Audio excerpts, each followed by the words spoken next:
You're 26 years old, and you've just been told you won't see the outside world for 7 years. The sentence took 11 seconds to read aloud. 7 years.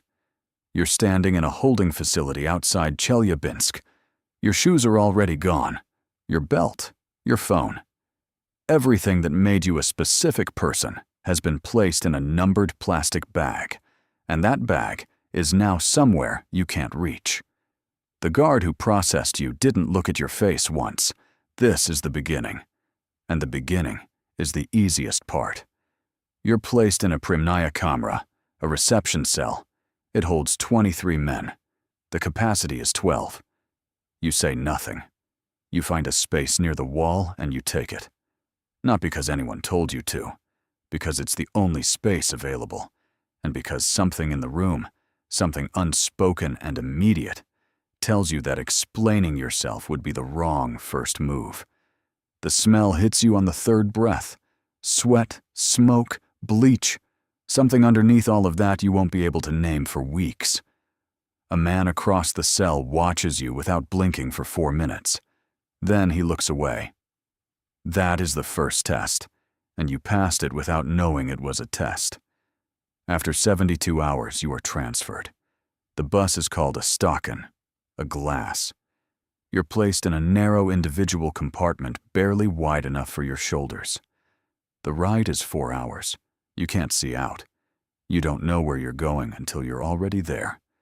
In Russian penal colonies, the destination matters more than you know. There is a rough division. Krasny zones, red zones, are controlled by the administration. Order is enforced. Rules are followed. There are schedules, roll calls, inspections. The pressure is institutional and relentless. There are no individual cells for most inmates. There are barracks, long rooms where between 40 and 80 men sleep in rows of double bunks. You eat together. You work together. You are rarely alone, and that absence of solitude is its own kind of pressure. The colonel of the colony addresses new arrivals with a speech. You've been told what it will say before he says it. Discipline, compliance, the possibility of early release for good behavior. The men who've been here longer don't listen. They're watching you. The first question they ask won't be your name. It will be, who are you? Not as a person, as a type. Are you mujik, a working man, neutral, unbothered, just serving time? The answer you give in the first week determines the next 7 years. Wake up is at 5 in the morning. You stand outside for roll call regardless of temperature. In Siberia, in January, that temperature can be -30. Then work. The work is mandatory. The pay is approximately nothing. Refusing it is a disciplinary violation, and disciplinary violations have consequences beyond the official punishment. You learn quickly that 2 systems run simultaneously. The official system, guards, wardens, regulations, formal punishment. The Ponyatia system, who owes what, who is owed, what can be asked, what cannot be asked, what happens to a man who crosses a line he didn't know existed. There is a man in your barracks named Alexei. He has been here for 11 years. He doesn't speak to you for the first 5 days. On day 6, he sits beside you at dinner and says one sentence. Don't volunteer for anything. Then he goes back to his food. That is the most valuable piece of advice you will receive in this place. Within 2 weeks, you understand the economy. Cell phones are prohibited. There are approximately 40 of them in your colony at any given time. The guards know this. The guards' knowing is itself part of the economy. Everything here exists in a negotiated space between what is officially true and what is actually true. And the men who navigate that space skillfully, who understand which rules bend, which guards are available for arrangement, which formal violations are tolerated, and which are punished immediately. Near the middle of your first month, you understand who actually runs the barracks. It isn't the colonel. It isn't even the senior guards, though they have power. It's a man who sleeps in the corner bunk, the position traditionally given to someone of status, who is referred to not by name, but by the title Smotriashchi, the watcher, the one responsible for order. Below him, his trusted men, blatnai, those with recognized criminal standing, men who have earned their place in the hierarchy through time and affiliation, and the quiet demonstration of their character under pressure. Men doing their time without ambition, without involvement. This is the safest position, and it has its own dignity. Below the muzhiki, the obizheni, the disgraced.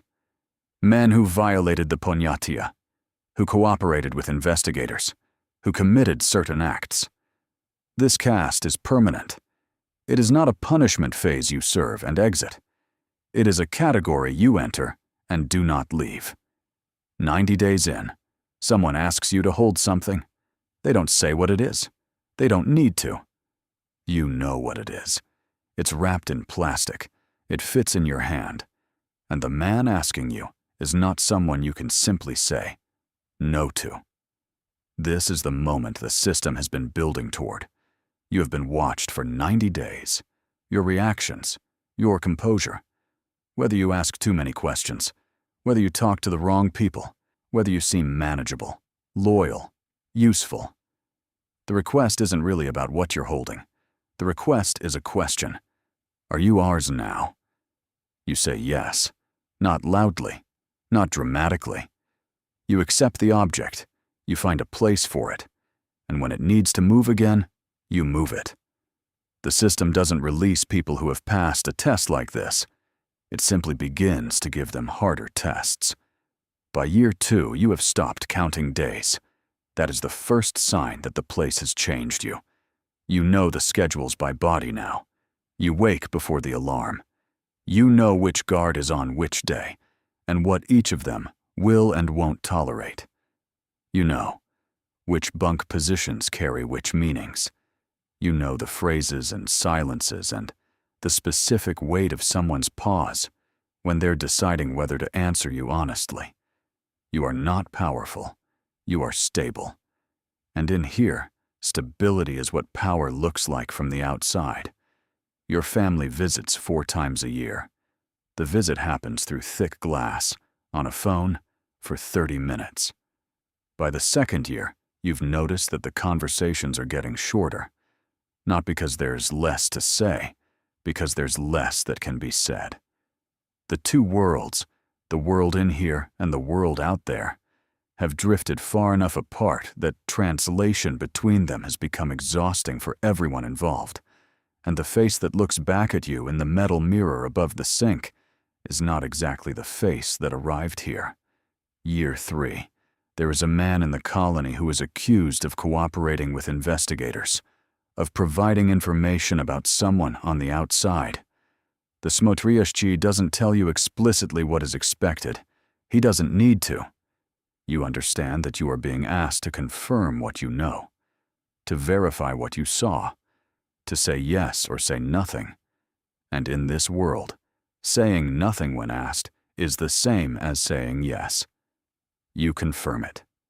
You don't touch anyone. You don't do anything official. You simply say, when asked, that yes, you saw what they believe you saw. What happens to the man after that, you are not directly involved in. But you know what happened, and the knowledge sits in you like a stone. You won't notice it immediately. You'll notice it in the visit with your mother 6 weeks later, when she says something warm and sincere, and you hear it from very far away, as if through thick glass, and you realize that the glass was always there. You just forgot about it. They bring you in. 2 men from the administration, one warden, one who doesn't introduce himself but carries himself like someone from a different department. They know more about you than you assumed they knew. They have a file. They know about the object you held in month 3. They know about the confirmation you gave in year 3. They know things that would mean your category changes, that would drop you permanently, instantly, from muzhik to something unreachable. unless you cooperate. They don't use that word. They use a softer word. They say, help us understand the situation better. You understand the situation perfectly. If you speak, the hierarchy above you will eventually know. And the consequences of that knowledge are not theoretical. You've seen them applied. By year 5, the things that used to feel unbearable, the noise, the surveillance, the collective sleep, the work, the total absence of privacy, have become the texture of normal. Your nervous system has calibrated to this. You are, in the clinical sense, adapted. Your mother writes still. Your father stopped 3 years ago. He told you in a letter, honestly, that he couldn't do it anymore. You folded the letter and kept it in the lining of your jacket, and you have never discussed it with anyone. The men around you are not friends. They are something that doesn't have a word in the language you grew up in. They are people who have seen you at your worst, under the most real pressure you have ever experienced, and they have not moved away. That is a specific form of intimacy that has nothing to do with affection. The gate opens on a Tuesday morning in March. You walk through it carrying a bag with the contents of the numbered plastic bag they gave you 7 years ago. The street outside is an ordinary street. There's a bus stop, a woman waiting with a child, a man with headphones, a convenience store. None of them look at you. You expected to feel something large, relief, maybe, triumph, a sense of completion. What you feel is the specific disorientation of someone who has been operating in a closed system and has now been placed in one without any walls. You don't know where to stand. You don't know the rhythm of it, the speed. The casual, oblivious movement of people who have never had to know where the cameras are. You stand at the bus stop for a long time. You will adapt to the outside the way you adapted to the inside. Slowly. By observation. By learning new rules. By finding out which of your instincts are now wrong. The people who love you will be patient for a while. Some of them will remain. And somewhere, right now, possibly tonight, there's a 26-year-old standing in a holding facility outside Chelyabinsk. His shoes have already been taken, his belt, his phone, everything that made him a specific person. He's looking for a space near the wall. He doesn't know yet that the wall is the easy part. He doesn't know yet what the hard part looks like. He'll find out. They always find out.